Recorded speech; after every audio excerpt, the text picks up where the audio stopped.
The stagecoach lurched violently as it crested the ridge overlooking Bitter Creek, sending its passengers swaying like wheat stalks in a summer storm. Inside the cramped wooden compartment, 6 travelers clung to whatever purchase they could find: leather straps, seat edges, each other's arms, while the iron-rimmed wheels found every rut and stone the Wyoming territory had to offer. Clara Whitmore pressed her forehead against the dusty window glass, watching the endless expanse of sagebrush and brown grass stretch toward a horizon that seemed to mock her with its emptiness. 3 days ago she had possessed a future. 3 days ago she had been Clara Whitmore of Boston, a music teacher with respectable lodgings and a modest savings account at the First National Bank. Now she was simply Clara, a woman with a carpetbag containing everything she owned in this world, traveling toward a town she had never seen to marry a man she had never met. The letter from her Aunt Josephine crinkled against her chest, tucked safely inside her corset where no pickpocket could reach it. "Come to Salvation Springs," her aunt had written in her spidery hand. "Mister?" Harold Brennan is a widower of good standing who requires a wife. He has agreed to the arrangement. Do not delay. Do not delay. As if Clara had any choice in the matter. The bank had taken her savings when Henderson's Mercantile collapsed, taking half of Boston's modest fortunes with it. Her landlord had given her 1 week to vacate, and her position at Mrs. Pemberton's Academy for Young Ladies had evaporated the moment the headmistress discovered that Clara's father had died not of consumption, as Clara had always claimed, but in a prison cell, convicted of forgery. The past, it seemed, had very long arms. "First time heading west, miss?" Clara turned from the window to find the woman seated across from her, offering a gap-toothed smile. She was perhaps 50 years old, with a weathered face that spoke of hard living and harder choices, but her eyes held a warmth that Clara found unexpectedly comforting. "Is it that obvious?" Clara asked, attempting to smooth the wrinkles from her traveling dress, a sensible gray wool that had seen better days, but remained respectable enough for a woman of her circumstances. "Honey, you've been staring out that window like you expect the landscape to change any minute now." The woman chuckled, a rich sound that seemed too large for her small frame. "I'm Martha Holloway. My husband runs the general store in Redemption. That's 2 stops before Salvation Springs. Clara Whitmore." She hesitated, then added, "I'm to be married in Salvation Springs." "Ah." Martha's expression shifted, becoming something between sympathy and understanding. "Mail order arrangement?" Clara felt heat rise to her cheeks. "My aunt arranged it. Mr. Brennan he's a respectable man, a merchant." "I'm sure he is, dear." Martha patted Clara's knee with a work-roughened hand. "Lots of good marriages start that way out here. Not enough women to go around, and most of the men are too busy building their futures to go courting proper. Nothing to be ashamed of." But there was shame, Clara thought.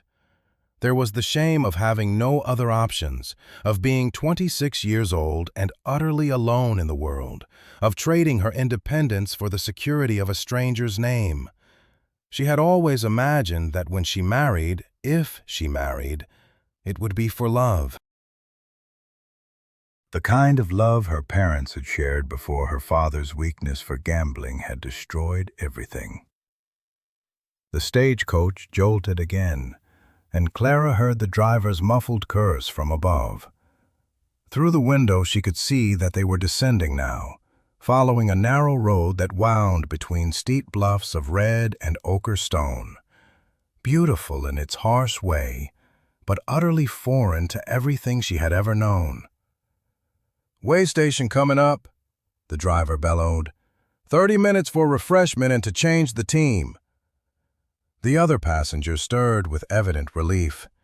Besides Clara and Martha, there was a young drummer with a sample case full of patent medicines, an elderly minister traveling to establish a new congregation somewhere in Montana, and two men who had spent the entire journey playing cards in near silence.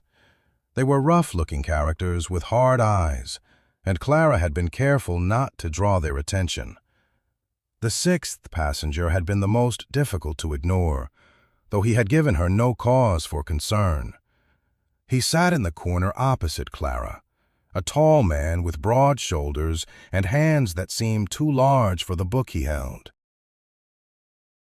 He had not spoken a single word since boarding the stage in Cheyenne, had not participated in any of the idle conversation that passed the time during the long hours of travel. He simply read or gazed out the window, or occasionally whittled small figures from pieces of wood he kept in his coat pocket. A carpenter, Clara had decided, based on the calluses she had glimpsed on his palms and the faint smell of sawdust that clung to his clothing. His face was not handsome in the classical sense. His jaw was too square, his nose slightly crooked as if it had been broken at some point. But there was something compelling about his features nonetheless. Perhaps it was the quiet intelligence in his dark eyes, or the way his presence seemed to fill the space around him without demanding anything from anyone. She realized she was staring and quickly looked away, grateful that he seemed absorbed in his reading. The way station was a low building of rough-hewn logs, surrounded by a corral where fresh horses waited. A hand-painted sign above the door read, "Jenkins Station, Meals and Lodging," though the G in lodging had faded almost to invisibility. Clara climbed down from the coach on unsteady legs, grateful for the solid ground beneath her feet. The air was thin here, thinner than she was accustomed to, and carried the scent of sage and dust and something else, something wild and ancient that made her feel very small and very far from home. Inside, the station was dim and smoky, lit by oil lamps even in the middle of the day. A heavy-set woman with arms like ham hocks presided over a long wooden counter, ladling stew into tin bowls with mechanical efficiency. "50 cents for the meal," she announced as each passenger approached. "Water's free. Coffee's another nickel." Clara reached into her reticule for her purse, mentally calculating her remaining funds. She had enough for the meal, enough for the remainder of her fare to Salvation Springs, and perhaps $1 or $2 beyond that. Enough to survive until she reached her aunt, until the marriage was finalized and Mr. Harold Brennan became responsible for her keep. It was a thin margin, but it would suffice. She paid for her meal and found a seat at one of the rough tables, forcing herself to eat slowly despite her hunger. The stew was surprisingly good, rich with beef and vegetables that had been cooked until they fell apart at the touch of a spoon. She was so focused on her food that she didn't notice the commotion at the counter until Martha Holloway's sharp voice cut through the din. "That's highway robbery, and you know it!" Clara looked up to find Martha confronting a thin man with a waxed mustache and a leather satchel, the stagecoach company's fare agent, she realized. He had been waiting at the station, and he was now consulting a ledger with the air of a man delivering unwelcome news. "I'm sorry, ma'am, but the rates changed last month.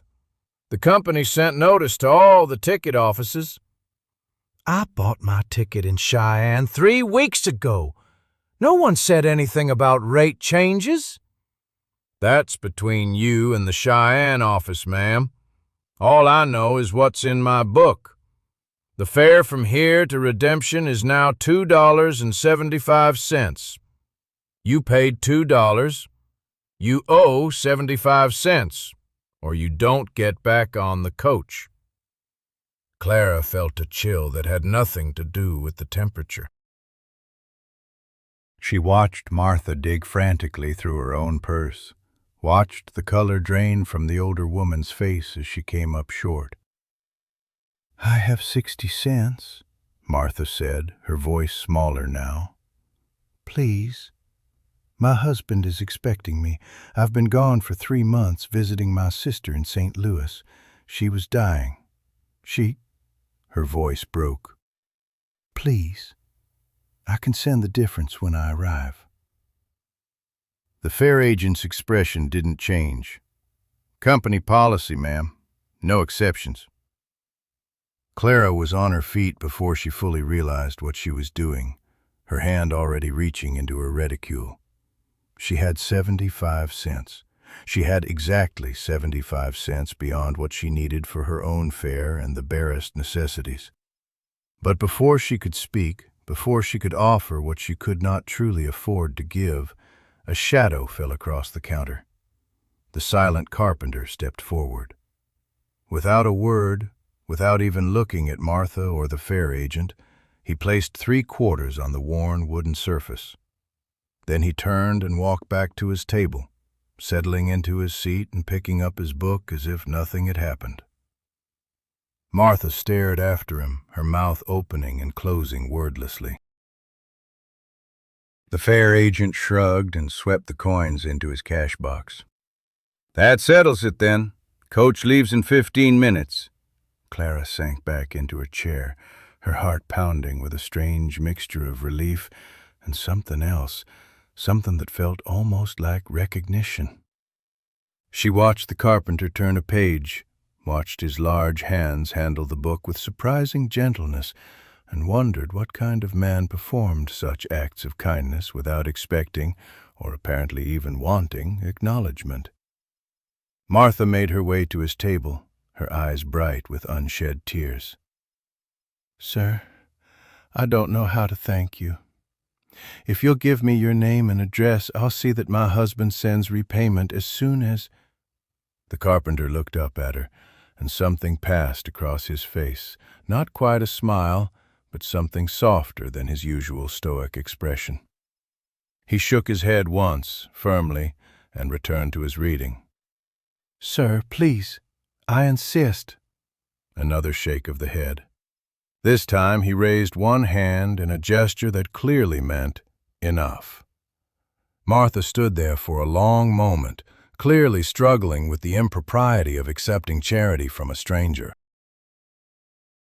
Finally she whispered, "God bless you, sir," and retreated to find her own seat. Clara couldn't stop staring. In her experience, men who performed generous acts wanted recognition, wanted gratitude, wanted something in return. Her own father had been generous to a fault with other people's money, as it turned out, but he had always expected admiration for his largesse.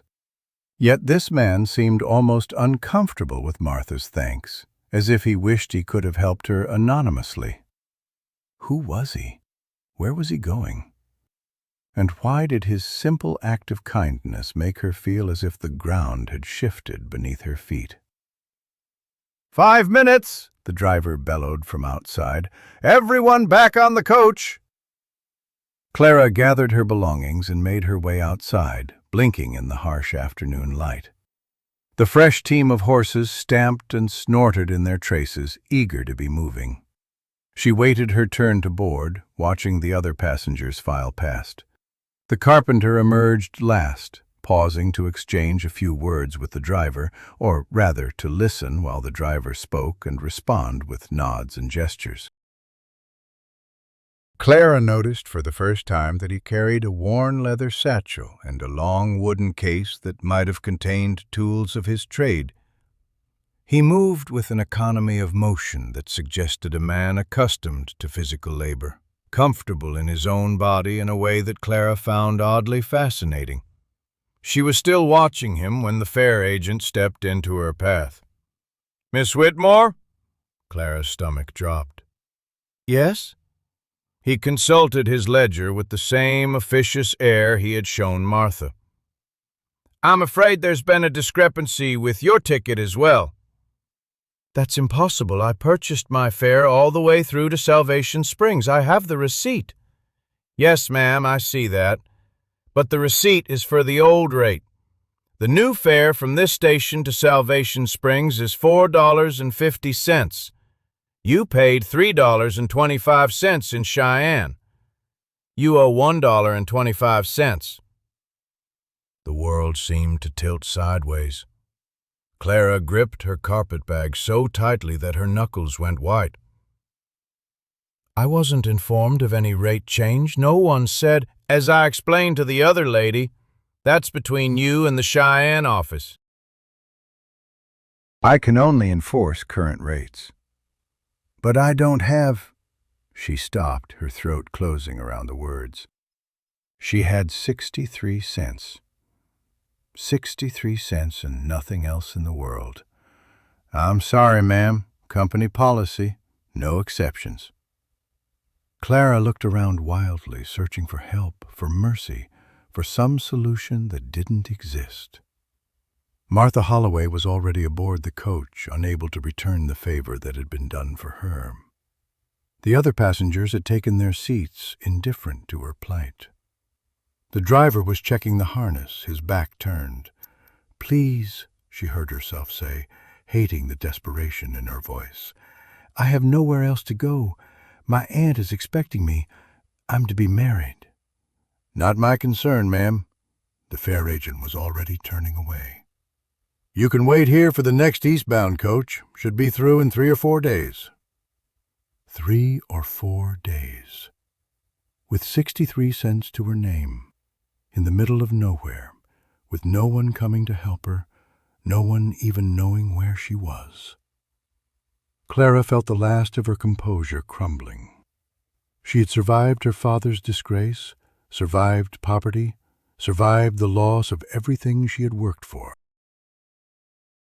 But this, stranded in the wilderness, alone, with nothing.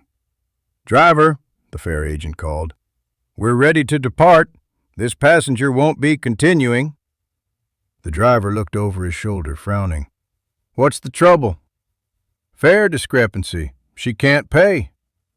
Clara closed her eyes, unable to watch as her last hope drove away without her. She heard footsteps on the hard-packed earth, heard the creak of leather and the jingle of harness. In a moment the coach would leave, and she would be... A hand touched her elbow. She opened her eyes to find the carpenter standing beside her, his dark gaze meeting hers for the first time. Up close she could see that his eyes were not simply brown but flecked with gold, like sunlight through autumn leaves. He held her gaze for a long moment, and something passed between them. Not words, for he spoke none, but understanding. Then he turned to the fare agent and placed a silver dollar and a quarter on the man's ledger. "Sir," Clara began. He shook his head, the same firm gesture he had used with Martha. Then, without waiting for her response, he picked up her carpetbag and carried it to the coach. Clara stood frozen, watching this stranger, this silent, mysterious stranger, pay her way as if it were nothing, as if she were nothing, as if helping stranded women was simply what one did on an ordinary Tuesday afternoon in the Wyoming Territory. "You coming or not?"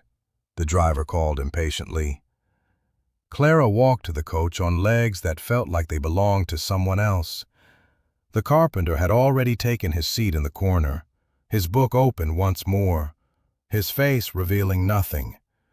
She climbed in and settled across from him, acutely aware of his presence in a way she had not been before. "Thank you," she whispered.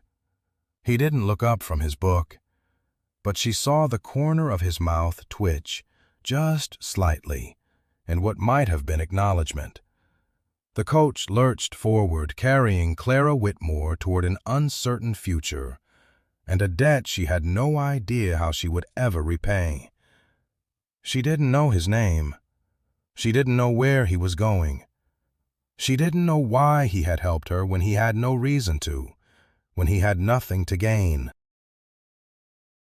But as the way station disappeared behind them and the endless prairie stretched ahead, Clara found herself wondering if perhaps, just perhaps, the path to Salvation Springs might lead somewhere she had never expected. The afternoon sun blazed mercilessly through the coach windows as they continued westward, painting the interior in shades of amber and dust. Clara had long since abandoned any attempt to keep her collar from wilting or her hair from escaping its pins. The heat pressed down upon them all like a physical weight, and even Martha had fallen silent, her fan moving in slower and slower arcs until it finally stilled in her lap. Clara found her gaze drifting, again and again, to the man who had saved her from humiliation. He sat as he had before, quiet, self-contained, his long legs stretched out as far as the cramped quarters would allow. The book lay closed now upon his knee, and he had returned to his whittling, the knife moving in steady, unhurried strokes. Wood shavings curled and fell like autumn leaves, gathering in a small pile at his feet. Whatever he was carving, Clara could not yet discern its shape, but there was something hypnotic about the rhythm of his work, something almost musical in the soft, scraping sound. She realized she was staring only when he looked up.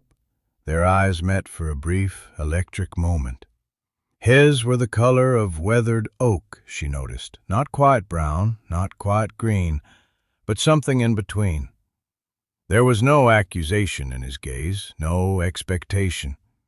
Only a quiet steadiness that made Clara's breath catch unexpectedly in her throat. She looked away first, heat rising to her cheeks that had nothing to do with the afternoon sun.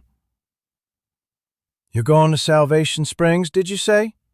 Martha's voice cut through Clara's confusion like a welcome interruption.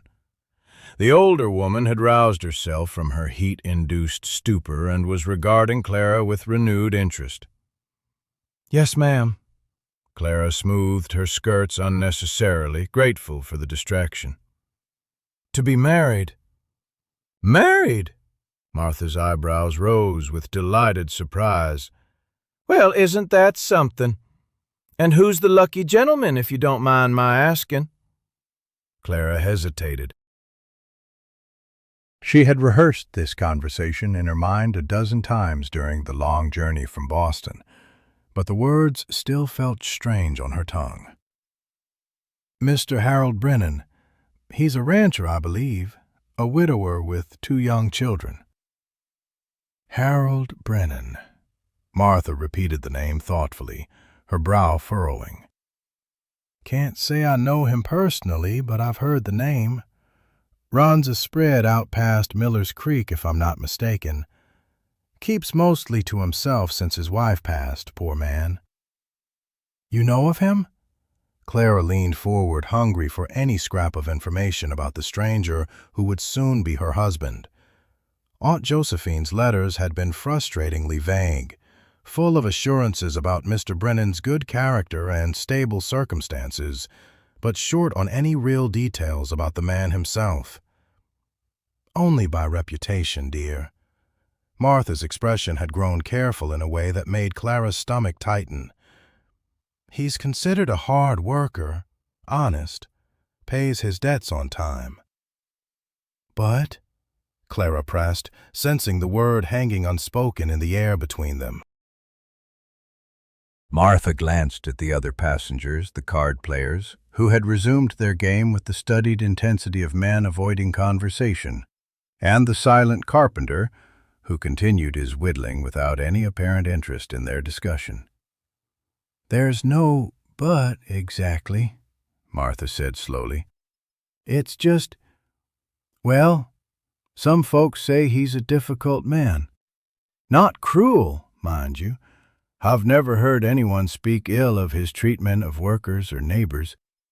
But after his wife died, they say he went cold, hard, like something in him just closed up." Clara absorbed this information in silence. A hard man, a cold man. She thought of her father, whose warmth and charm had masked a weakness that had destroyed their family. Perhaps hardness wasn't the worst quality a husband could possess. "His children," she said quietly. "Do you know anything about them?" Martha's face softened. "A boy and a girl, I believe. The boy would be about 8 or 9 now. The girl younger, 5 or 6 maybe. Lost their mother when the girl was just a baby." She reached across the space between them and patted Clara's hand. "Children need a mother's influence, dear. Whatever else Mr. Brennan may be, I'm sure he knows that much." Clara nodded, though something in her chest felt hollow. She had imagined many things about her future life, the work, the isolation, the strangeness of building a life with a man she had never met. But somehow she had not fully considered the children. 2 small lives that would depend on her, look to her for comfort and guidance. 2 hearts that had already known the terrible loss of a mother. "I was a teacher," she said almost to herself. "Before. I taught music to young ladies in Boston." "Did you now?" Martha's eyes brightened. "Well, there you are then. You're already accustomed to caring for children.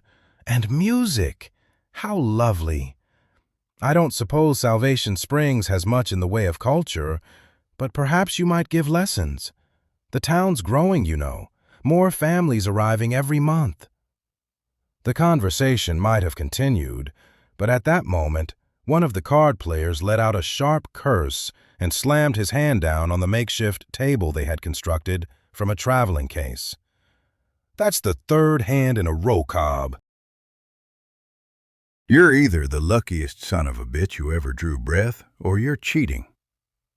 The accusation hung in the air like gunpowder waiting for a spark.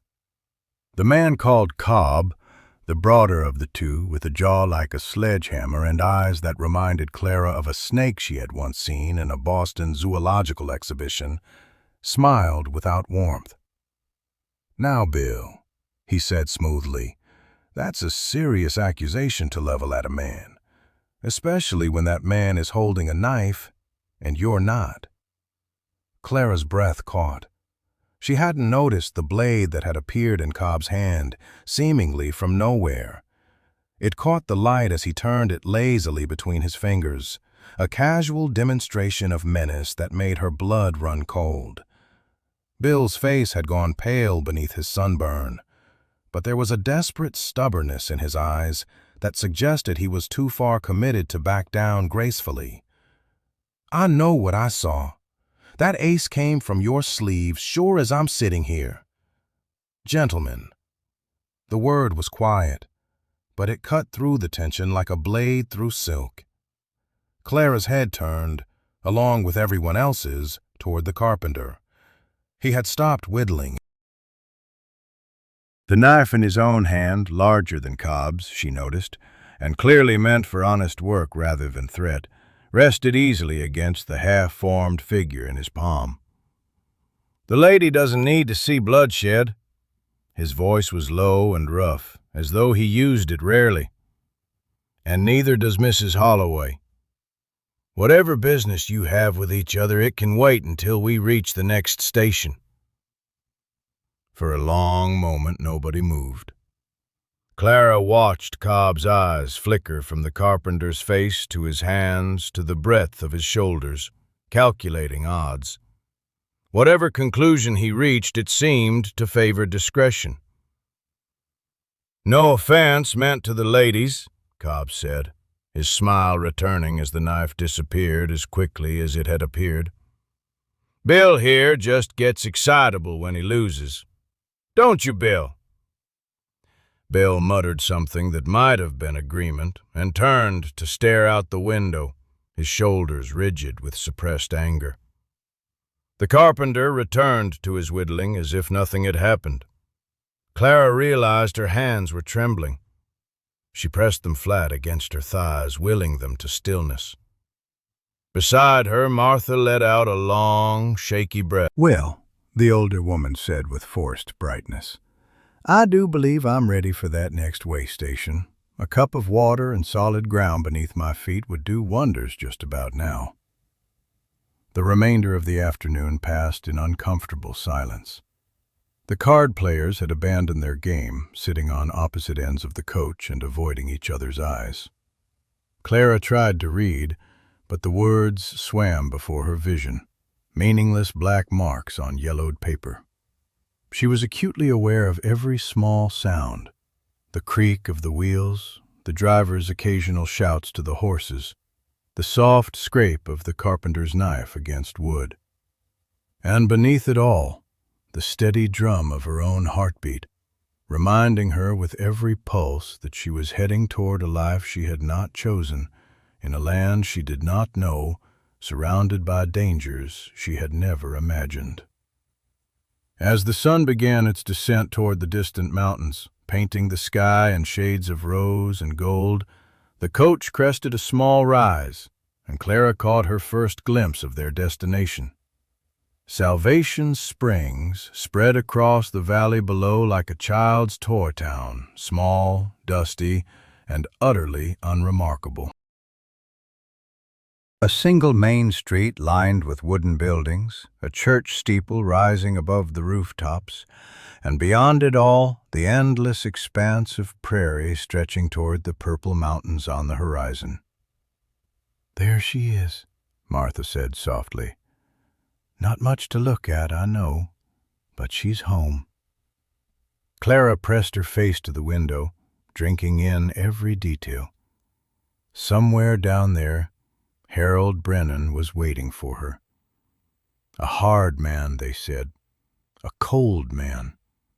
A man who had closed himself off from the world after losing his wife. And somewhere down there, 2 children who needed a mother. The coach began its descent, and Clara's future rushed toward her with terrifying speed. "Miss Whitmore!" She turned, startled. The carpenter was looking at her, really looking, for the first time since he had paid her fare. In his outstretched hand lay the figure he had been carving all afternoon. It was a bird, a small, perfect songbird with wings spread wide, captured in the moment of taking flight. "For luck," he said simply. Clara took it with trembling fingers. The wood was smooth and warm from his hands, every feather carved with exquisite detail. She looked up to thank him, but he had already turned away, his attention fixed on the approaching town. "I don't even know your name," she heard herself say. He was quiet for so long that she thought he wouldn't answer. Then, just as the coach began to slow for its final approach to the station, she heard his voice, so soft she might have imagined it. "Silas. Silas Kane." The coach lurched to a stop, the door swung open, and standing on the platform, his face set in hard lines and his eyes sweeping over the passengers with cold assessment, stood a man Clara knew immediately must be Harold Brennan. He looked nothing like she had imagined, and the way his gaze settled on her, calculating, possessive, utterly without warmth, made Clara's blood turn to ice in her veins. The Wyoming sun beat down upon the weathered platform of Salvation Springs with merciless intensity, bleaching the wooden boards to the color of old bone.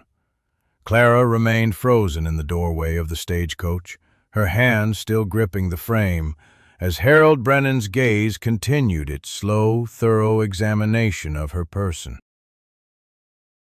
He was tall, taller than she had expected, with broad shoulders that strained against a coat of dark wool, unsuitable for the heat yet worn with the rigid propriety of a man who valued appearance above comfort.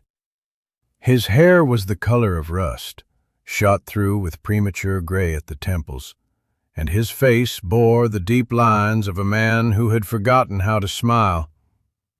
Perhaps 40 years of age, perhaps older, the harshness of the territory aged men in ways that defied easy calculation. But it was his eyes that held Clara captive.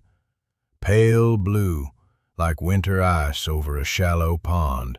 They betrayed nothing of warmth, nothing of welcome. They were the eyes of a man who had learned to view the world as a series of transactions, each person weighed and measured for their utility. "Miss Whitmore," his voice was flat, neither question nor greeting, merely a statement of fact. Clara forced her limbs to move, accepting the driver's offered hand as she descended the coach steps. Her boots met the platform with a hollow sound that seemed to echo the emptiness spreading through her chest. "Mr. Brennan." She straightened her spine, drawing upon every lesson in deportment her mother had ever taught her. "I am pleased to make your acquaintance." The lie tasted bitter on her tongue. Behind her, she heard the other passengers disembarking, Martha's soft grunt of effort, the crude laughter of the card players, and then a heavier tread that she knew, without turning, belonged to Silas Kane. She felt his presence like a shadow at her back, solid and somehow reassuring. Harold Brennan's eyes flickered past her shoulder, and something shifted in his expression, a tightening of his jaw, a narrowing of his gaze that spoke of recognition and something darker, suspicion perhaps, or warning. "Kane!" The single word dropped from Brennan's lips like a stone into still water. "Brennan?" Silas's voice was equally flat, equally devoid of warmth. Clara glanced between the two men, suddenly aware of a tension that crackled in the air like the promise of lightning before a storm. They knew each other. More than knew each other, there was history here, written in the rigid set of their shoulders and the careful distance they maintained. "I see you've returned." Brennan's tone suggested this was not a welcome development. "Thought you'd found better prospects elsewhere." Unfinished business. Silas moved past Clara, his arm brushing her sleeve with a touch so light it might have been accidental. He did not look at her as he passed, but she caught the subtle shift of his attention, the way his body angled slightly between her and Brennan as he walked toward the station house. "My regards to your children." The words were innocuous enough, but they landed with the precision of a blade. Clara watched Brennan's face drain of color before flooding with angry red, his hands curling into fists at his sides. "You stay away from my family, Kane, you hear me?" But Silas had already disappeared into the shadowed interior of the station, leaving only the echo of his footsteps and the lingering weight of his presence. Martha appeared at Clara's elbow, her face carefully neutral, but her eyes sharp with curiosity. "Well now," she murmured, low enough that only Clara could hear. "That was interesting." Before Clara could respond, Brennan had closed the distance between them, his hand closing around her elbow with a grip that was just shy of painful. "Your trunk?" Yes, the brown one with the brass fittings." He was already signaling to a young man lounging near a wagon, barking orders with the casual authority of a man accustomed to instant obedience. Clara found herself being guided, propelled really, toward a buckboard that waited in the shade of a scraggly cottonwood tree. "Mr. Brennan, I had hoped we might—" "Talk?" He handed her up onto the wagon seat with an efficiency that bordered on roughness. "We'll have plenty of time for that. The ranch is an hour's drive. Best we get moving before the heat gets worse." Clara settled onto the hard wooden seat, her hands folding in her lap with a composure she did not feel.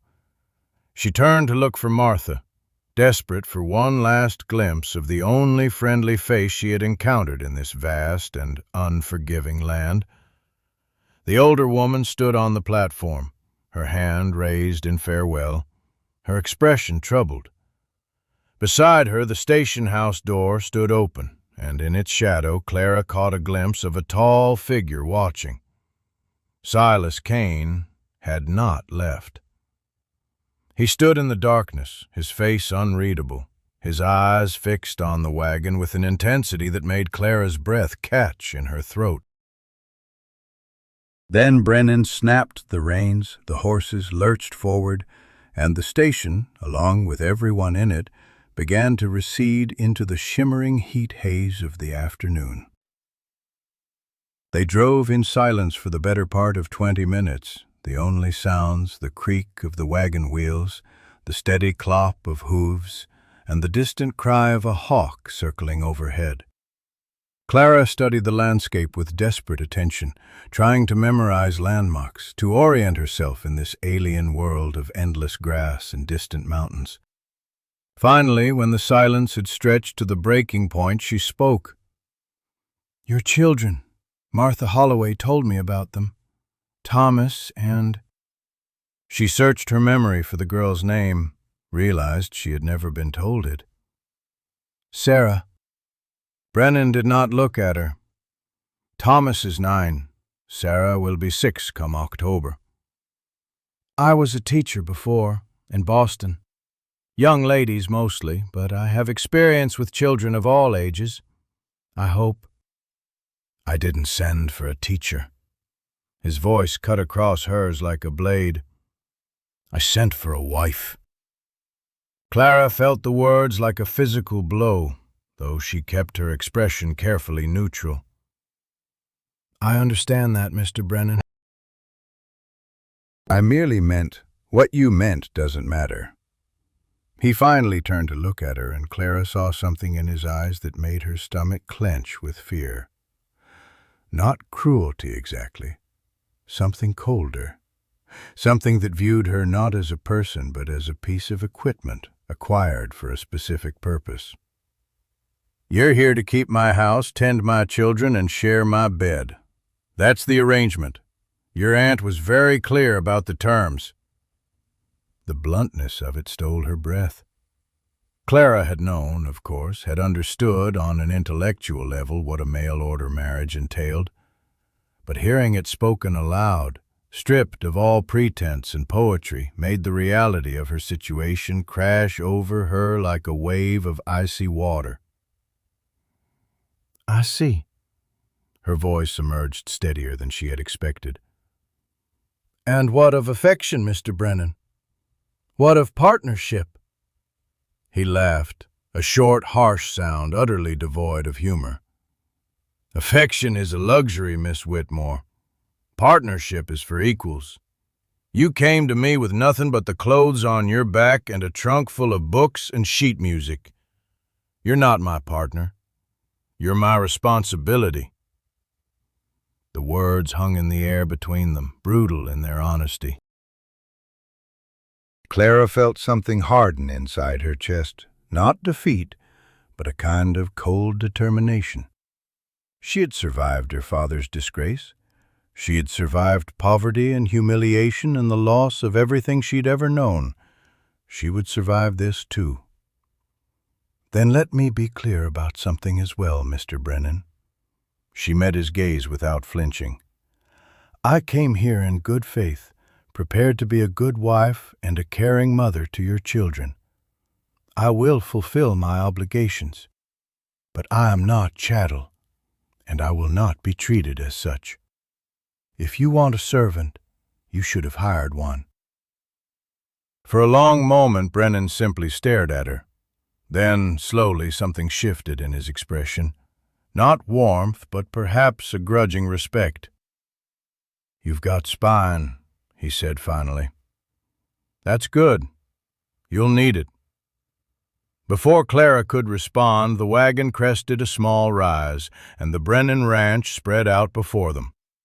It was larger than she'd expected, a main house of weathered timber, a massive barn, several outbuildings and corrals stretching toward the distant tree line.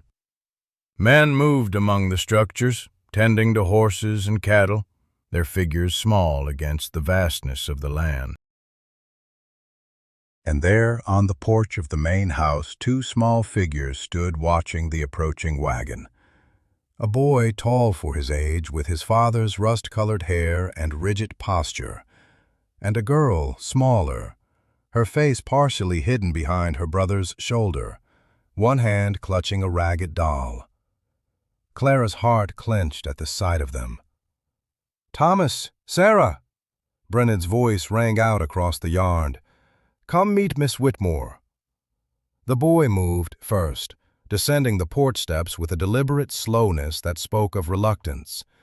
The girl followed, one hand still gripping her doll, her eyes large and dark and filled with a wariness no child should possess, fixed on Clara's face.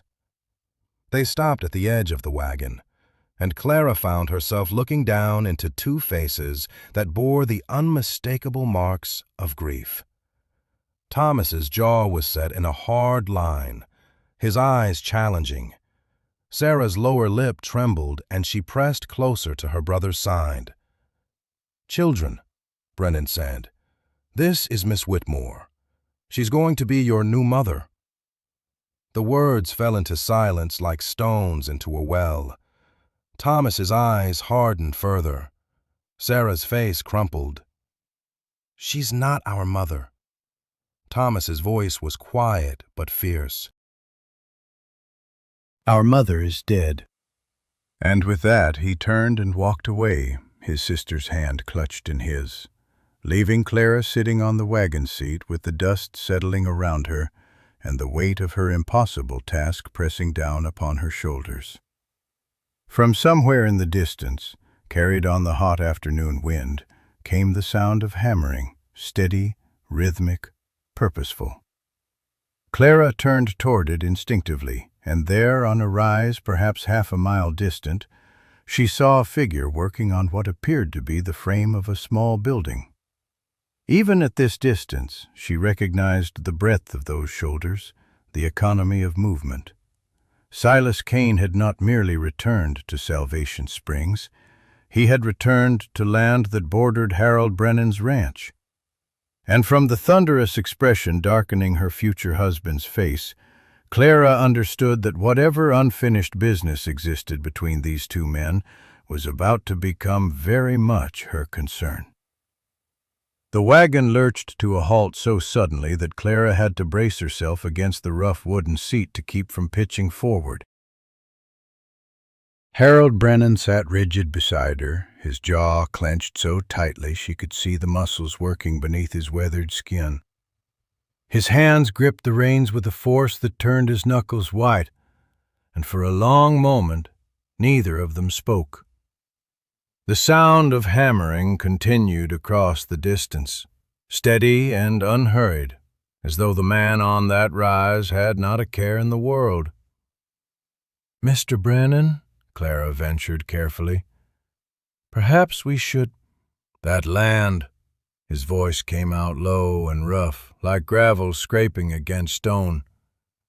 "That land was supposed to be mine."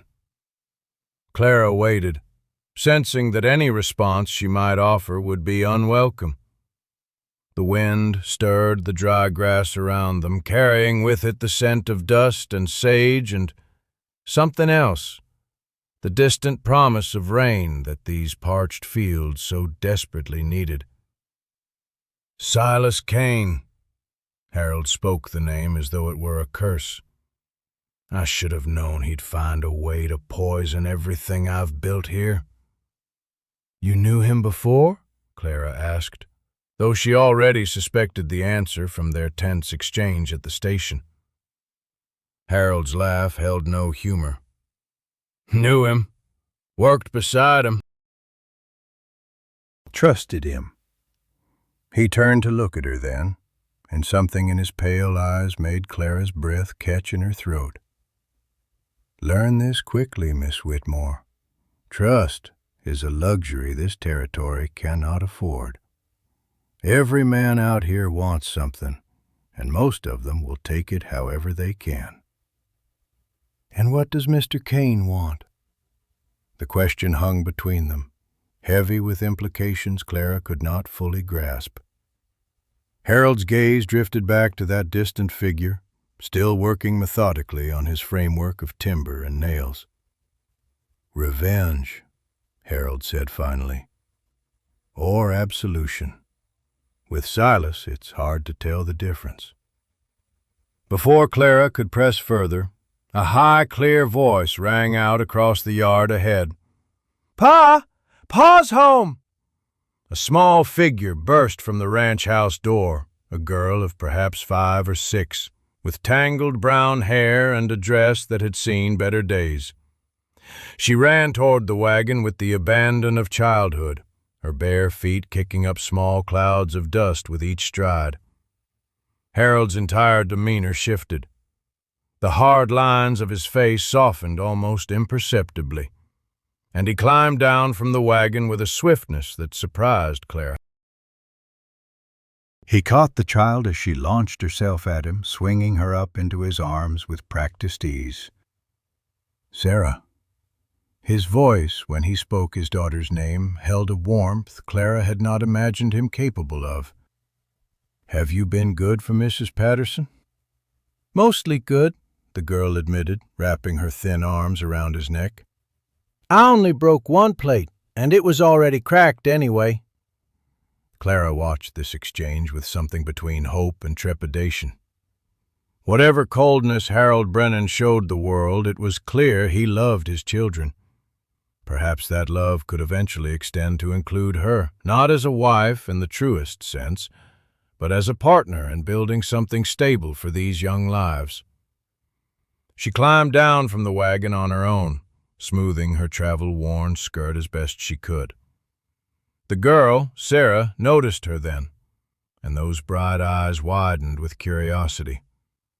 "Pa, who's that lady?" Harold set his daughter down and placed a hand on her shoulder. "This is Miss Whitmore. She's come from Boston to—" He paused, and Clara saw him struggle to find the right words. "To help take care of you and your brother."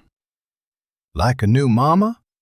The question, asked with the devastating simplicity of childhood, struck Clara like a physical blow. She saw Harold flinch as well, though he recovered quickly. "Miss Whitmore will be my wife," he said, his voice returning to its previous flatness. "You'll treat her with respect. Where's Thomas?" Sarah pointed toward the barn. "He's been there all morning, won't come out, not even for breakfast." A shadow crossed Harold's face. "Go inside and tell Mrs. Patterson we have a guest. I'll fetch your brother." The girl scampered off, casting one more curious glance over her shoulder at Clara before disappearing through the ranch house door. Harold turned to Clara, and for a moment she saw something almost like apology in his expression. "The boy," he said quietly. "Thomas. He's difficult. He hasn't spoken since his mother passed, not a word in nearly 2 years. Clara's heart clenched. "Not at all?" "The doctor in town says there's nothing wrong with him physically. Says it's grief, locked up inside where it's festering." Harold's hands curled into fists at his sides. "I've tried everything I know. Nothing reaches him." "Perhaps." "Don't." The word came out sharp, cutting off whatever comfort Clara had been about to offer. "Don't tell me what you think might help. I've heard it all from every well-meaning busybody in this territory. The boy will speak when he's ready, or he won't. Either way, I need someone to manage this household, not to fix what can't be fixed." He strode toward the barn without another word, leaving Clara standing alone in the dusty yard. She looked around at her new home, the weathered ranch house with its sagging porch, the outbuildings in various states of repair, the vast emptiness of the land stretching out in every direction. In the distance, that rhythmic hammering continued, a steady heartbeat marking time. The front door opened again, and a stout woman with gray-streaked hair emerged, wiping her hands on a flour-dusted apron.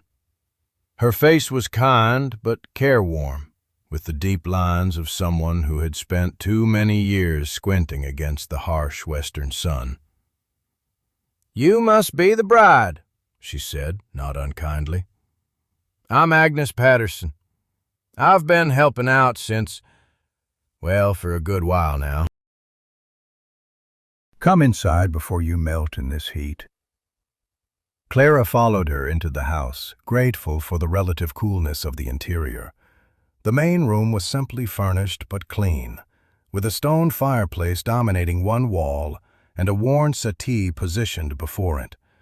A piano stood in the corner, dusty and clearly neglected, but a piano nonetheless. Clara's fingers twitched involuntarily at the sight of it. "That was hers," Mrs. Patterson said, following Clara's gaze. "Mrs. Brennan's. Elizabeth. She played beautifully, or so I'm told. Mr. Brennan won't let anyone touch it now." "I see. Do you play, Miss Whitmore?" "I was a music teacher," Clara said softly, "in Boston. Before—" She let the sentence trail off, unwilling to explain the circumstances that had led her here. Mrs. Patterson, to her credit, did not press. "The children's room is through there," she said, gesturing toward a narrow hallway. "Your room, well, I suppose it will be Mr. Brennan's room as well after the wedding, is at the end. Sarah's been excited about having a new mother, though she barely remembers Elizabeth. But Thomas, Mr. Brennan told me about his silence." Mrs. Patterson's expression grew troubled. It's more than silence, Miss Whitmore. That boy carries a weight no child should bear. He was with her, you see, when she died. Held her hand through the whole terrible thing and hasn't spoken since. Clara felt the floor shift slightly beneath her feet. "What happened to her? To Elizabeth?" The older woman glanced toward the door, as though afraid Harold might appear at any moment. "Fever," they said. "Came on sudden and took her within a week. But there are those in town who whisper other things, about how she wasn't happy here, about how she and Mr. Brennan argued something fierce in those last months, about—" The door banged open, cutting off whatever Mrs. Patterson had been about to reveal. Harold entered, one hand firmly gripping the shoulder of a boy who looked to be about 8 or 9 years old. Thomas had his father's coloring, but his features were softer, more delicate, with large brown eyes that seemed to hold decades of sorrow within their depths. He looked at Clara with an expression she could not read, not hostility exactly, but not welcome either. Something wary and wounded and waiting. "Thomas," Harold said, his voice strained with forced patience, "this is Miss Whitmore. She's going to be living with us now." The boy said nothing. He simply stared at Clara for a long moment, then deliberately turned and walked down the hallway toward his room. The door closed behind him with a quiet but definitive click. Harold's jaw tightened. "You see what I'm dealing with?" "He's grieving," Clara said gently. "Children grieve differently than—" "I know how children grieve." The words came out like a whip crack. "I buried their mother. I've watched my son retreat into himself for 2 years. I don't need a stranger from Boston telling me about grief." The silence that followed was suffocating. Mrs. Patterson busied herself with something in the kitchen, clearly eager to escape the tension. Clara stood her ground, though every instinct urged her to apologize, to smooth things over, to make herself small and agreeable. Instead, she heard herself say, "I am not your enemy, Mr. Brennan. I came here to build a life, not to judge the one you've been living. But if you want me to help your children, you'll need to let me try." Harold stared at her as though seeing her for the first time. Something flickered in his pale eyes, surprise perhaps, or grudging respect. Then his expression shuttered closed once more. "The wedding will be Saturday," he said flatly. "Reverend Morrison will perform the ceremony. Until then, you'll sleep in the children's room with Sarah. After he paused, and for just a moment Clara saw something almost like uncertainty cross his features. After, we'll discuss arrangements. He turned and walked out the door without another word. Clara stood alone in the center of the room, her gaze drifting once more to the dusty piano in the corner. Through the window she could still see that distant figure on the rise, still working, still building. And somewhere down the hallway a silent boy sat behind a closed door, holding secrets that might destroy them all. That night, as Clara lay awake on a narrow cot beside Sarah's sleeping form, she heard hoofbeats approaching the house. She crept to the window and peered out into the moonlit darkness. A rider sat motionless at the edge of the property, too far to identify clearly, but close enough that Clara could feel the weight of his attention.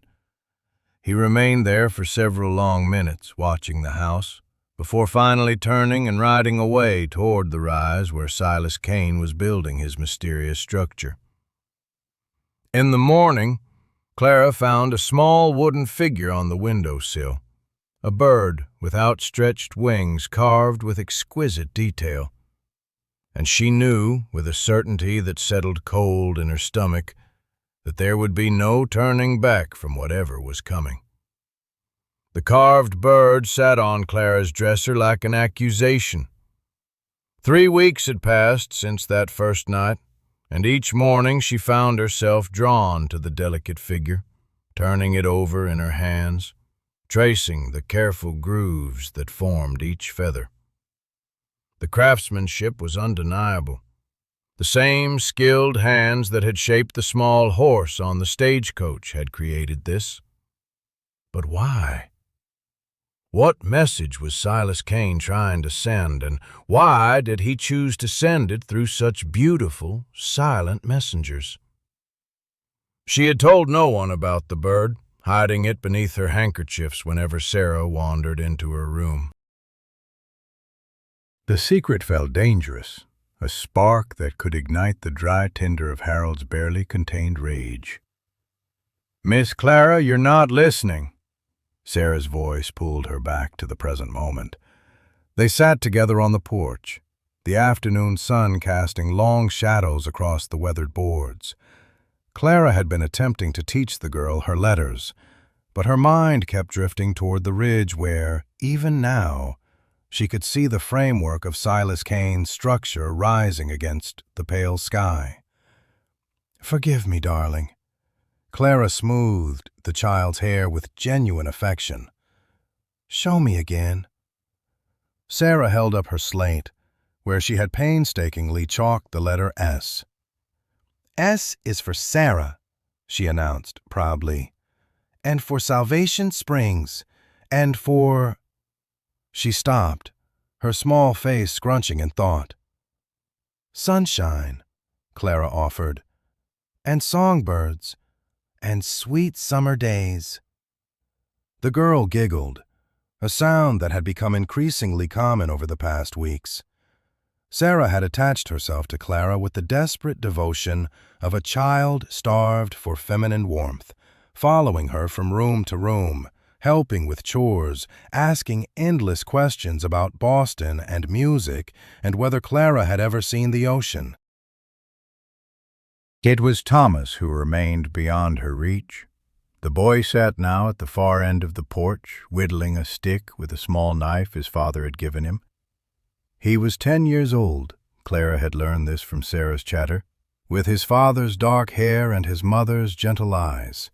He never spoke, never smiled, never acknowledged Clara's presence except with brief, wary glances. When she spoke to him directly, he would look at her with an expression of such profound sadness that it made her chest ache. "Thomas," she called softly, "would you like to join us? I could teach you to write your name in a fancy script." The boy's hands stilled on his whittling. For a moment, Clara thought she saw something flicker in his eyes, interest perhaps, or longing. But then his jaw tightened, and he returned his attention to the stick, carving with renewed intensity. Sarah leaned close to Clara's ear. "He used to talk all the time," she whispered, "before Mama went to heaven. He used to tell me stories and sing songs and—" Her voice caught. "I miss his voice, Miss Clara." Clara gathered the girl close, pressing a kiss to her golden hair. "I know, sweetheart." "I know." The sound of approaching hoofbeats made them all look up. Harold was returning from the far pasture where he had been checking on the cattle with his foreman, a grizzled man named Dutch, who had been with the ranch since before Harold's marriage. But Harold was not alone. Riding beside him was a man Clara didn't recognize, tall and lean, with a lawman star glinting on his chest. They were deep in conversation, their expressions grave. "Children, go inside," Clara said quietly. "But," Sarah began. "Now, please." Something in Clara's tone must have conveyed the seriousness of the moment. Sarah took Thomas's hand, the boy allowing the contact without protest, and they disappeared into the house. Clara rose to her feet, smoothing her apron as the two men reined in their horses. "Mrs. Brennan," the lawman touched the brim of his hat. "I'm Sheriff Tom Garrett. We haven't had the pleasure of meeting, though I heard about your arrival." Clara's cheeks warmed at the title.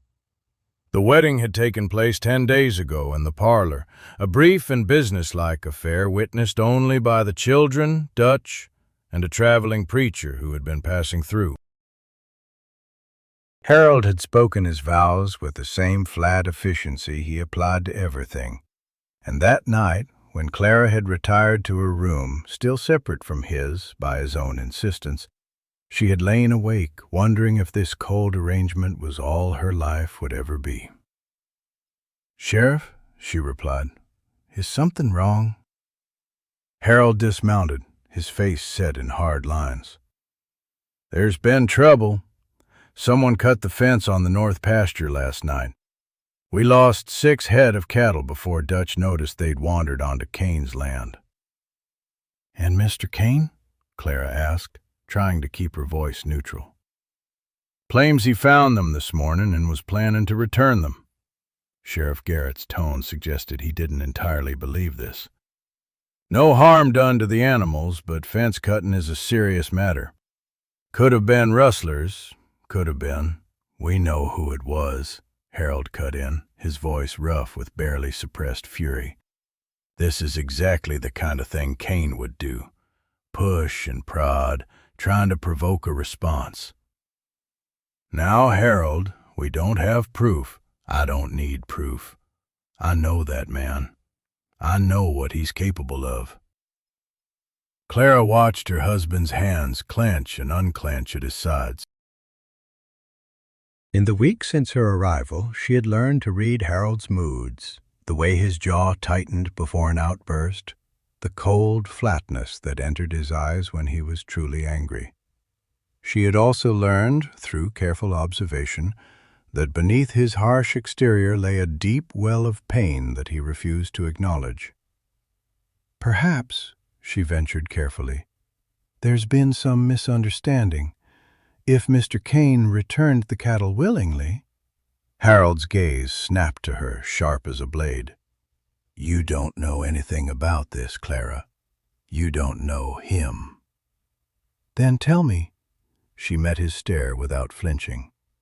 "If I'm to be your wife, to help raise your children, to make this ranch my home, then I deserve to understand what's happening." A long moment stretched between them. Sheriff Garrett shifted uncomfortably in his saddle, clearly wishing himself elsewhere. Finally, Harold spoke, his voice low and bitter. "Silas Kane and I were friends once.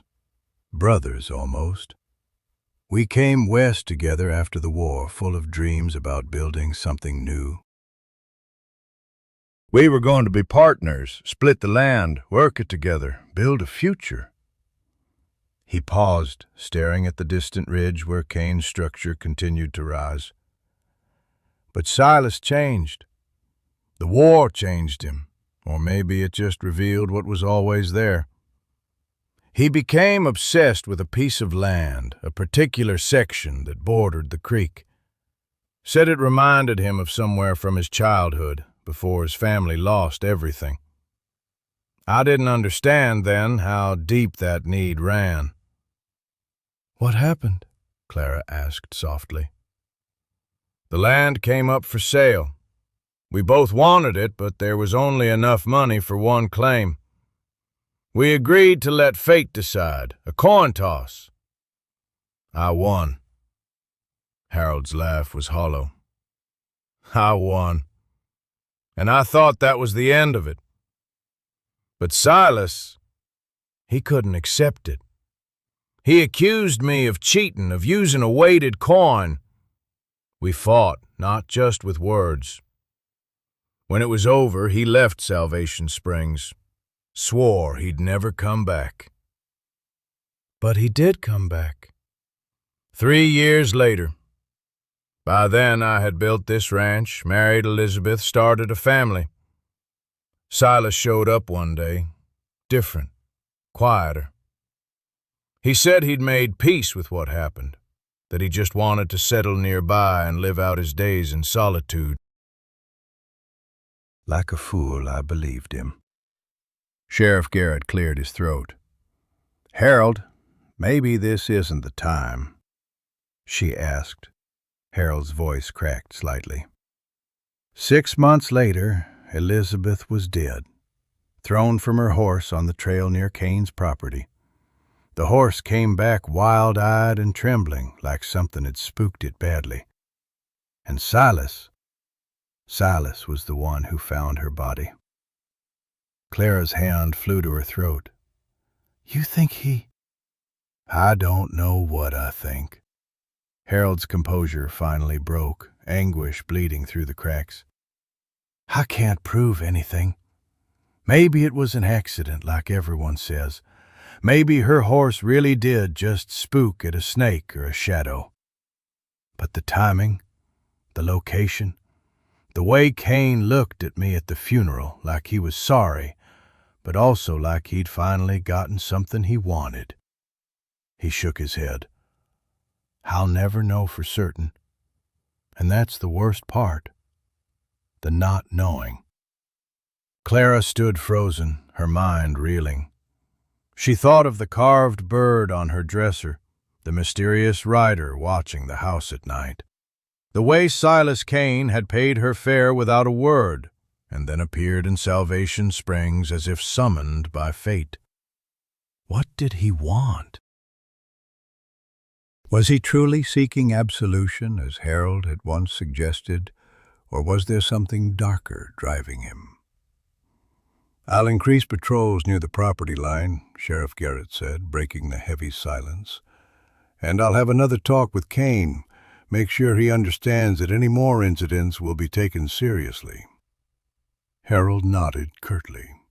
"Do what you must, but if he sets foot on my land again, I won't be responsible for what happens." After the sheriff departed, Harold stood motionless for a long moment, his back to Clara. When he finally spoke, his voice was rough with exhaustion. "I shouldn't have told you all that." "I'm glad you did." Clara moved to stand beside him, close but not touching. "I want to understand, Harold. I want to help if you'll let me." He turned to look at her, and for the first time since her arrival, Clara saw something other than coldness in his eyes. There was fear there, and grief, and a desperate loneliness that mirrored her own. "The children," he said quietly, "they're all that matters. Whatever happens between Kane and me, they can't be caught in the middle. Promise me, Clara." "Promise me you'll protect them." "I promise." He nodded once, then walked toward the barn without another word. Clara watched him go, her heart heavy with the weight of secrets and sorrows she was only beginning to comprehend. That night she dreamed of Elizabeth Brennan, a woman she had never met, falling from a terrified horse while a shadowy figure watched from the tree line. She woke before dawn to the sound of breaking glass. Clara threw on her robe and rushed into the hallway, nearly colliding with Harold, who was already moving toward the stairs with a rifle in his hands. The sound had come from below, the parlor, she thought, or perhaps the kitchen. "Stay with the children," Harold commanded, his voice tight with controlled fear. But Clara followed anyway, her bare feet silent on the wooden stairs. She reached the parlor just as Harold lit a lamp, its glow revealing the shattered remains of the front window. And there, lying among the broken glass, was another carved figure. This one was not a bird or a horse. It was a woman, her wooden arms outstretched, her face turned toward the sky in an expression of perfect, terrible peace. Attached to it was a note written in a careful, elegant hand. "The truth is coming. Ask your husband about the night Elizabeth died. Ask him what really happened at the creek." Harold's face went white as bone. The rifle slipped from his fingers and clattered to the floor. And in that moment, Clara knew that everything she thought she understood about her husband, about Silas Kane, about the tragedy that haunted this family, was about to be shattered as completely as the glass beneath her feet. The silence that followed was more terrible than any sound Clara had ever known. She stood frozen among the glittering shards of broken glass, her bare feet somehow untouched by the destruction, watching as Harold Brennan seemed to age a decade in the span of a single heartbeat. His face had gone the color of old ash. His hands, those strong rancher's hands that had gripped her arm so firmly on their first meeting, now trembled at his sides like leaves in an autumn wind. The rifle lay forgotten on the floor, and Harold made no move to retrieve it. "Harold," Clara whispered, her voice barely audible even to her own ears. "What does it mean? What happened at the creek?" He didn't answer. Instead, he moved like a man walking through deep water, each step slow and labored, until he reached the wooden figure lying among the glass. He picked it up with infinite care, cradling it in his palm as though it were something precious and poisonous all at once. "Get the children inside," he said, his voice stripped of all its usual authority. "Keep them away from the windows." "Harold, please." "Do as I say, Clara." He raised his eyes to meet hers, and what she saw there made her blood run cold. It was not anger, not the familiar hardness she had come to expect. It was fear. Raw, undisguised fear, and beneath it, something that looked terribly like guilt. Clara gathered her nightgown and moved toward the children's rooms on legs that felt like they belonged to someone else. Her mind raced with questions she dared not ask, with possibilities she dared not consider. The note's words echoed in her skull like a tolling bell. Ask him what really happened at the creek. She found Sarah still sleeping, her small body curled beneath the quilts, her face peaceful in the moonlight that streamed through the intact window. Clara smoothed the child's hair with a trembling hand, then moved to Thomas's room. The boy was awake. He sat upright in his narrow bed, his dark eyes fixed on the doorway where Clara now stood. In the silvered darkness, he looked so much like a smaller version of his father that it made Clara's chest ache. The same strong jaw, the same serious set to his features. But where Harold's eyes held coldness and control, Thomas's held only a vast, uncharted sea of grief. "Thomas," Clara said softly, kneeling beside his bed, "everything is all right. There was just a broken window. Nothing to be frightened of." The boy continued to stare at her, unblinking, unspeaking. But something in his expression had shifted. There was a question there, Clara realized. A desperate, silent question that had been building behind those eyes for nearly 2 years. He knows something, she thought with sudden, terrible clarity. This child knows something about his mother's death. Before she could speak again, she heard Harold's boots on the stairs, followed by the heavy sound of the front door opening and closing. Through Thomas's window, she watched her husband's figure cross the moonlit yard toward the barn, his movements jerky and uncoordinated, so different from his usual purposeful stride. Clara turned back to Thomas. "Stay here," she said. "Stay with your sister. I need to speak with your father." She expected no response and received none. But as she rose to leave, she felt something brush against her hand, Thomas's small fingers reaching out to grasp her own. The touch lasted only a moment, but it was enough. When she looked back at him, she saw tears tracking silently down his cheeks, and in his eyes, a plea that needed no words. "Help us," those eyes said. "Please help us." Clara squeezed his hand once, then released it. "I will," she promised, though she had no idea what she was promising, or how she could possibly keep such a vow. She found Harold in the barn, standing before his dead wife's grave marker.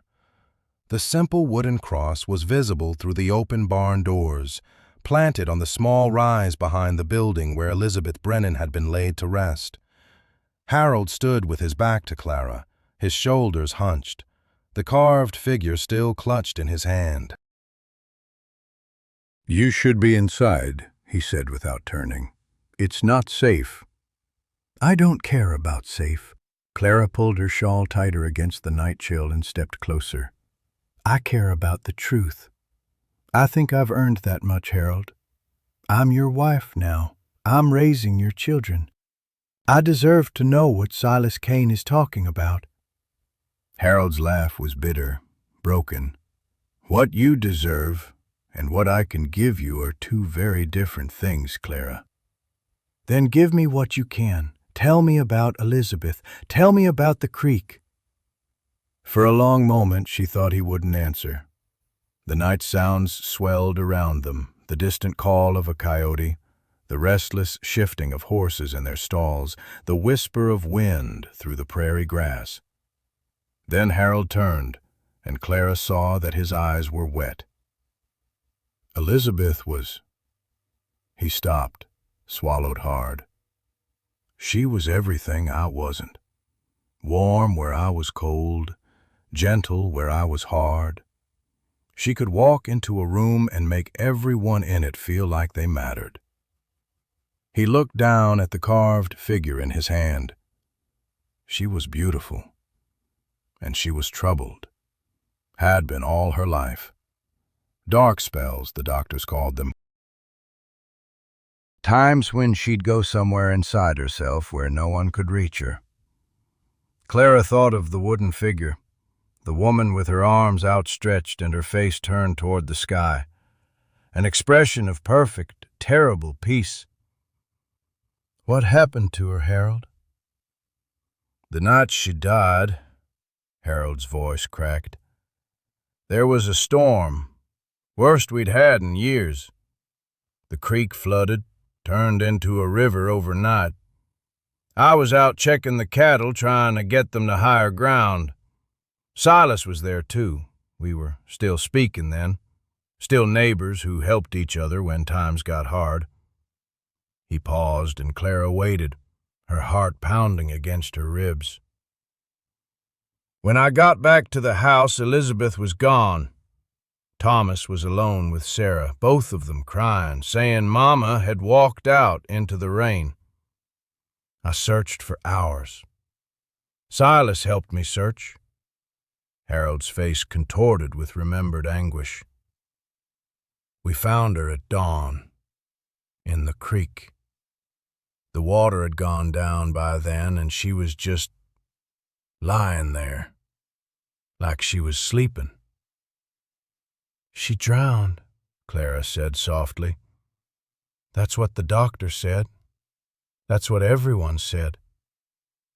Harold's hand tightened around the carved figure until his knuckles went white. But Silas was the one who found her first. He was alone with her body for nearly an hour before I caught up to him. And ever since that night, he's looked at me like I'm the one who killed her. Clara's mind raced, trying to piece together the fragments of this broken story. What does he think happened? I don't know. Harold's voice was ragged. That's the God's honest truth, Clara. I don't know what he thinks he saw, or what he thinks I did. But whatever it is, it's been eating at him for 2 years. And now, he gestured toward the house, toward the broken window and the terrible gift that had come through it.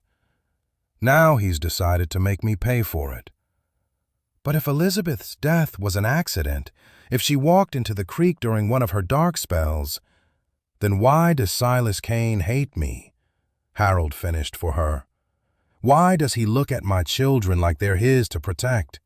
Why did he pay your fare on that stagecoach, Clara? Why did he give you that carved bird that you've been hiding in your drawer for weeks? Clara felt the blood drain from her face. You knew? I know everything that happens in my house. Harold's voice had regained some of its familiar hardness. I know he's been watching you. I know he sees something in you, some way to get to me, to my family, to the truth he thinks I'm hiding. Are you hiding something? The question hung between them like a blade. Harold met her eyes, and for one terrible moment Clara saw something flicker in their depths, something that might have been shame or fear or the shadow of a secret too heavy to carry alone. I loved my wife, he said finally. Whatever else you believe about me, believe that.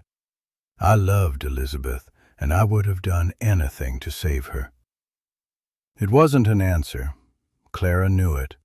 And she knew that Harold knew it too. But before she could press further, a sound cut through the night, the thunder of approaching hoofbeats coming fast from the direction of town.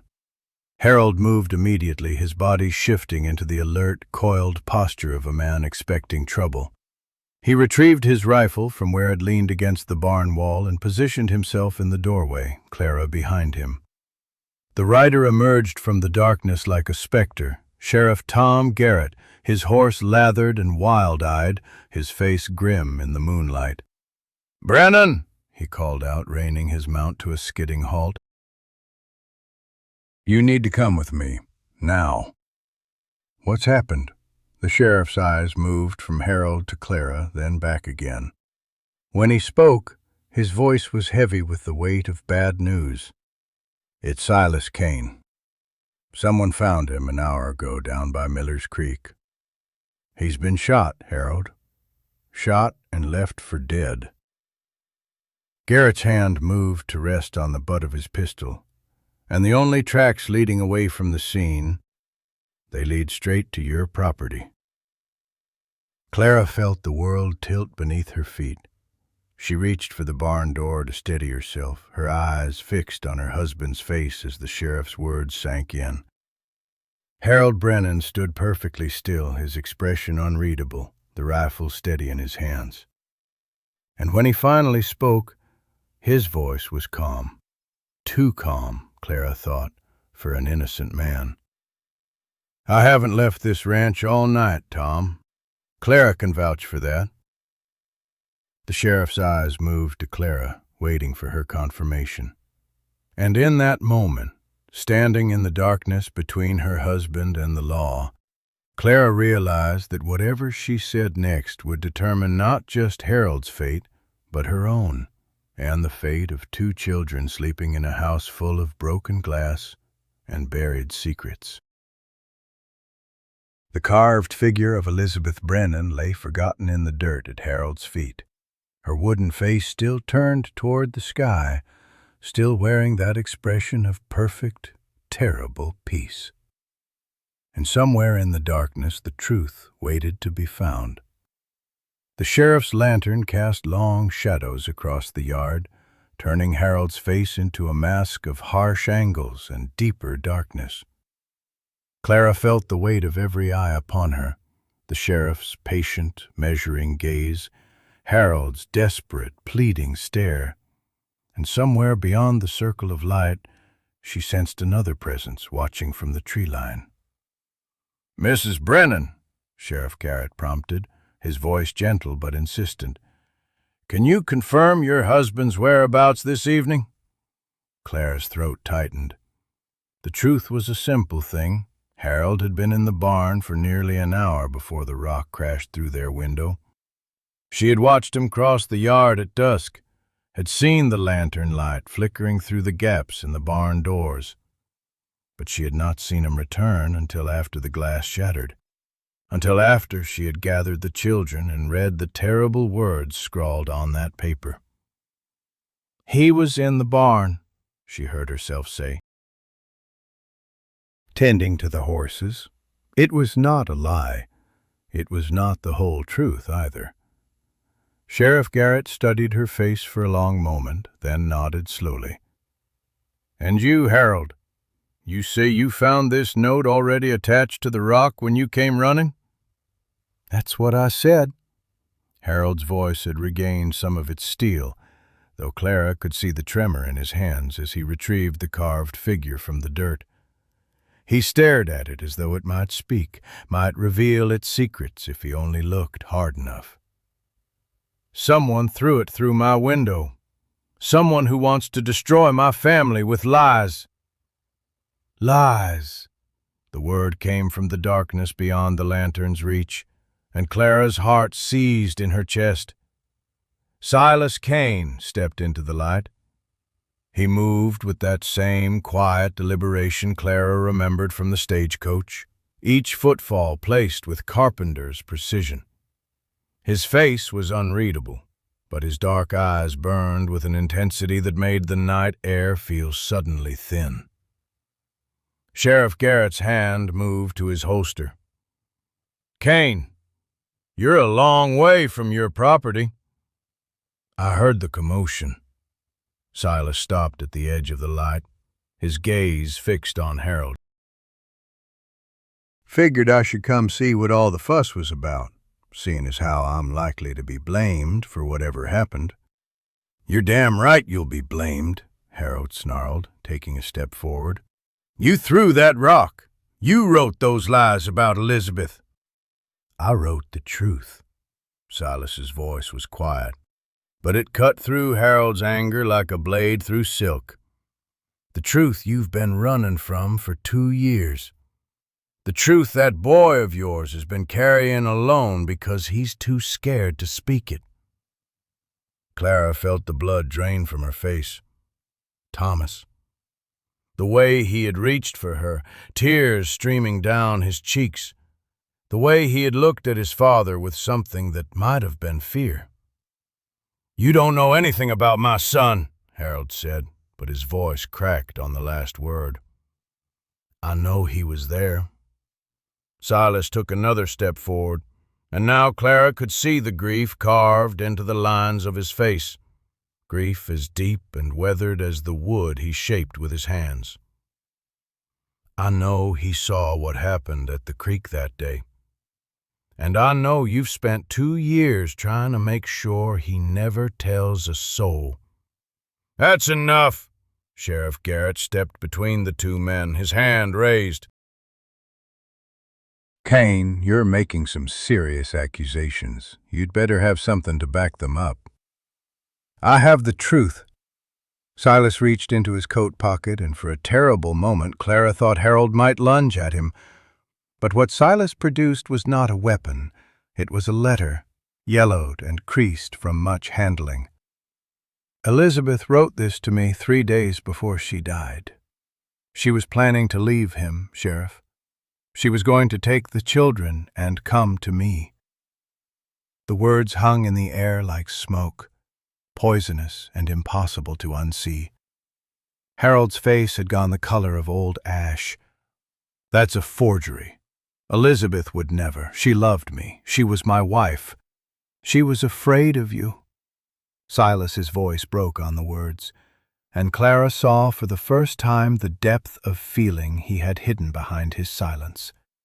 She came to me because I was safe, because I listened, because I saw her as more than property to be owned and controlled. You seduced her, Harold spat. You poisoned her mind against me. I loved her. The simple declaration silenced everything, the crickets, the wind, even the distant sound of cattle settling for the night. I loved her, and she loved me. And when she told you she was leaving, when she told you she was taking the children to start a new life, stop! The word tore from Harold's throat like a wound. Stop talking. You don't know what happened. You weren't there. No. Silas's eyes glistened in the lantern light. But Thomas was. Clara's legs threatened to give way beneath her. She thought of the silent boy upstairs, the way he flinched when his father raised his voice, the way he clutched that wooden horse Silas had carved as though it were a lifeline to something precious and lost. The boy doesn't speak, Sheriff Garrett said slowly. Hasn't said a word in 2 years, from what I understand. Because he's terrified. Silas turned to face the sheriff fully. Because he saw his mother die, and he's been living with the man responsible ever since. Wouldn't you lose your voice, Sheriff, if speaking meant destroying the only family you had left? Harold made a sound that was half laugh, half sob. This is insanity. You're twisting everything. Elizabeth fell. It was an accident. The creek bank gave way. Then why did you tell everyone she drowned? Silas's question cut through Harold's protests like a knife. The doctor who examined her body, he told me there was barely any water in her lungs. She didn't drown, Harold. She died from the fall, from the blow to her head. He paused, and when he spoke again, his voice was barely above a whisper. From being pushed. No! Harold shook his head violently. No! That's not. I didn't. Papa? The small voice came from the porch, and every adult in the yard turned as one. Thomas stood in the doorway, his slight frame silhouetted against the lamplight from within. Sarah clung to his nightshirt, her eyes wide and frightened, but Thomas's gaze was fixed on his father with an intensity that made Clara's heart ache. Thomas, Harold's voice cracked. Go back inside. This doesn't concern you. But the boy didn't move. Instead, he opened his mouth, and for a long, terrible moment, no sound emerged. His throat worked, his small hands clenched into fists at his sides, and Clara could see the war being waged behind his eyes. 2 years of silence battling against a truth that demanded to be spoken. Thomas, please. Harold took a step toward the porch, his hand outstretched. Son, you don't have to. You pushed her. The words were barely audible, rough and broken from disuse, but they carried across the yard with the force of a thunderclap. Thomas's voice cracked and wavered, but he did not stop. I saw you. At the creek. Mama said she was leaving. She said she was taking us away. And you. A sob tore from the boy's throat, but he forced himself to continue. You grabbed her arm. You were yelling. And then you pushed her and she fell. And she didn't get up. And you told me. He couldn't finish. The words dissolved into tears, And Sarah began to cry too, clinging to her brother as though the world itself was crumbling beneath their feet. Clara moved without thinking. She crossed the yard in 3 swift strides and gathered both children into her arms, pulling them away from the doorway, away from the terrible scene unfolding in the yard. Thomas buried his face against her shoulder, his thin body shaking with sobs that had been locked away for 2 long years. "I'm sorry," he gasped between breaths. I'm sorry. I wanted to tell, but Papa said, he said if I ever told anyone they'd take Sarah away. They'd put us in an orphanage. And I couldn't let them take Sarah. Shh. Clara held him tighter, her own tears falling freely now. It's all right. You're safe now. You're both safe. Behind her, she heard Harold's voice, stripped of all its coldness, all its control. It was an accident. I didn't mean. I just wanted her to stay. I loved her. I loved her so much. And she was going to leave me, and I grabbed her arm, and the bank gave way, and... Harold Brennan. Sheriff Garrett's voice was heavy with a terrible weariness. I'm placing you under arrest for the death of Elizabeth Brennan. No. Harold's protest was weak, defeated. No, you don't understand. I never meant to hurt her. I just wanted her to stay. Clara turned, still holding the children, and watched as Sheriff Garrett approached Harold with a pair of iron shackles. Harold didn't resist. All the fight had drained out of him, leaving behind a hollow shell of the cold, controlling man she had married. Their eyes met across the yard, husband and wife, stranger and stranger, and Clara saw in Harold's gaze a desperate plea for understanding, for forgiveness, for something she could not give. "Take care of them," he said, his voice breaking. "Please. Whatever else you think of me, take care of my children." Clara said nothing. There were no words for this moment, no response adequate to the weight of what had been revealed. Silas Kane stood apart from the others, his face wet with tears he made no effort to hide. He had waited 2 years for this truth to emerge, had carved his grief into wood and watched from a distance as the man who killed the woman he loved raised her children in the shadow of that terrible secret. As Sheriff Garrett led Harold toward the road, toward justice, toward whatever reckoning awaited him, Clara felt Thomas lift his head from her shoulder. "Is it over?" he whispered, his voice still rough and uncertain. Clara looked at the empty yard, at the shattered window, at Silas Kane standing alone in the darkness with his heart laid bare. "No," she said softly, pressing a kiss to the boy's hair. But something new is beginning.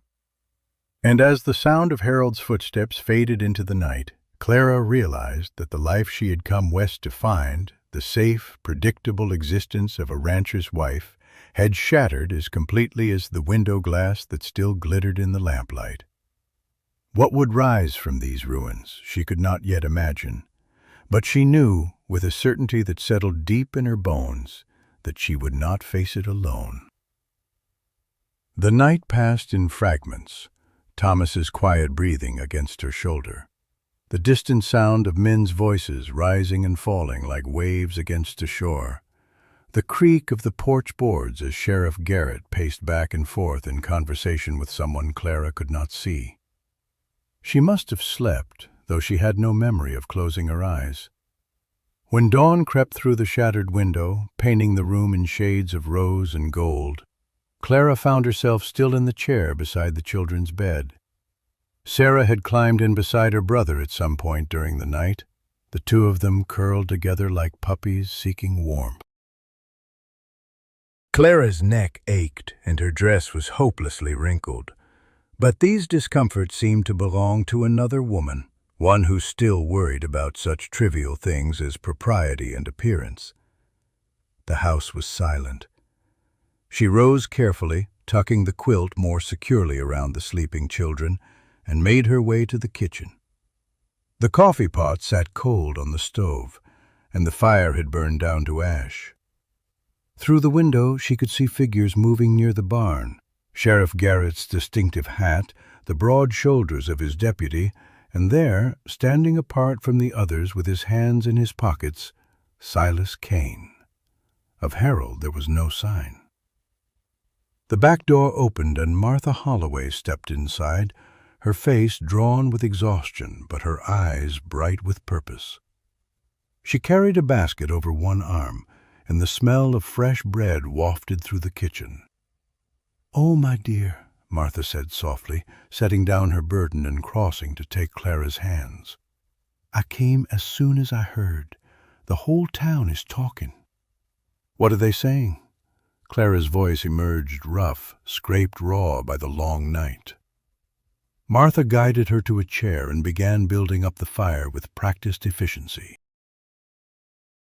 "They're saying Harold Brennan confessed to Sheriff Garrett. Bet he admitted to—" She paused, her hands stilling on the kindling. "That he admitted his wife didn't drown by accident." The words hung in the air between them, terrible and somehow expected. Clara had known from the moment she saw the fear in Harold's eyes, from the way Thomas had reached for her with those pleading, knowing hands. "Where is he now?" "They took him to town before sunrise. The sheriff thought it best, given—" Martha gestured vaguely toward the window, toward where Silas Kane still stood in the morning light. "Given everything." Clara nodded slowly. The information should have shocked her, should have sent her reeling with horror and betrayal. Instead, she felt only a strange, hollow calm, as if she had been preparing for this moment since the first time Harold's cold eyes had assessed her like livestock at auction. "The children," she said. "What happens to the children?" Martha's expression softened with sympathy. "That's partly why I'm here, dear. There's going to be a hearing, of course. The county will need to determine guardianship." She hesitated, then continued gently. "Harold has no family that anyone knows of. Elizabeth's people are back east. Her parents died years ago, and she had only a brother who hasn't been heard from in a decade. So they'll be sent to an orphanage." The words tasted like ash in Clara's mouth. "Perhaps, unless—" Martha took Clara's hands again, her grip warm and steady. "Unless someone steps forward to care for them." Clara looked up sharply. "Me? Martha, I've been here barely a month. I have no legal standing, no claim." "You're their stepmother," Martha interrupted firmly. "The marriage was legal and proper, witnessed by half the town. And more importantly, you're the only mother those children have known in nearly 2 years." She paused, her eyes searching Clara's face. "The question is whether you want them." Want them. Clara thought of Sarah's gap-toothed smile, of the way she hummed while practicing her letters. She thought of Thomas's silent devotion, the carved bird he treasured, the way he had finally reached out to her in his moment of greatest fear. "Yes," she said, and the word felt like a door opening. "Yes, I want them." The hearing took place 3 days later in the small courthouse that doubled as Salvation Springs Town Hall. Clara sat in the front row, Sarah pressed against her side, and Thomas standing solemnly at her knee. The boy had not spoken yet. Dr. Whitfield said it might take time, might take years, might never happen at all. But something had shifted in his eyes since that terrible night. He looked at Clara now with something approaching trust, and when she reached for his hand, he let her take it. The proceedings were mercifully brief. Sheriff Garrett testified to Harold's confession, how he had followed Elizabeth to the creek that morning, how they had argued about her plans to leave, how in a moment of rage he had pushed her and she had struck her head on the rocks. He had held her under the water until she stopped struggling, then carried her body downstream to make it look like an accident. Thomas had seen it all from his hiding place in the willows, where he had followed his mother hoping to say goodbye. Clara listened with her jaw clenched tight, her arm wrapped protectively around Sarah, who was too young to understand the words but old enough to sense their weight. When the testimony ended, she looked across the courtroom to where Silas Kane sat alone, his face a mask of grief and vindication intertwined. Their eyes met. He nodded once, slowly, and Clara saw in that gesture both an acknowledgment and a release. Whatever Elizabeth had meant to him, whatever future they might have built together, that dream had died with her in the creek. But the truth of her death had finally been spoken aloud, and perhaps that was its own kind of peace. The judge, a portly man with kind eyes behind wire-rimmed spectacles, cleared his throat. "The matter of guardianship," he said, shuffling his papers. "Mrs. Brennan, I understand you wish to assume responsibility for the minor children, Thomas and Sarah Brennan?" Clara rose, her heart pounding. "Yes, Your Honor." "You understand this is a significant undertaking. You are young, unmarried in any practical sense given your husband's incarceration, and without substantial means of support." "I understand, Your Honor." Clara lifted her chin. "But I was a teacher before I came west, a good one. I can support myself and the children through honest work." "The town could use a proper school teacher," Martha called out from the gallery, earning a sharp look from the judge, but murmurs of agreement from the assembled townspeople. The judge sighed, but Clara thought she detected a hint of approval beneath his stern expression. "Very well. Given the lack of alternative guardians and Mrs. Brennan's demonstrated care for the children, I hereby grant her full legal custody of Thomas and Sarah Brennan, effective immediately." Sarah tugged at Clara's sleeve. "Does that mean we get to stay with you?" "Yes, sweetheart." Clara knelt down to gather both children in her arms, tears streaming freely down her cheeks. "That means we get to stay together." The ranch sold quickly. A neighboring family had been eyeing the land for years, and they offered a fair price that would see Clara and the children through several years if managed carefully. She used a portion of the funds to rent a small house in town, close to the general store where Martha promised to look in on them daily. The rest she put aside for the children's education, for the future she was determined to build from the wreckage of the past. On the day they left the ranch for the last time, Clara stood alone in the parlor where she had first met Harold's cold assessment. The room was empty now, stripped of furniture and memories alike, but she could still feel the weight of everything that had happened within these walls. A knock at the door startled her. She opened it to find Silas Kane standing on the porch, hat in hand, looking more uncertain than she had ever seen him. "Mrs. Brennan," he said quietly. "Clara, I wanted to say, that is, I hoped, would you like to come in?" She stepped aside, and after a moment's hesitation, he entered. They stood in the empty room, two people bound together by tragedy and truth, and Clara found that she no longer feared this man who had seemed so menacing in the shadows of the stage station. "I never meant for any of this to happen," Silas said finally. "Elizabeth and we were wrong to carry on as we did. But I loved her, and when she died, when I suspected—" He broke off, his voice rough with emotion. You did what you thought was right, Clara said gently. You gave her justice. And you gave her children a future.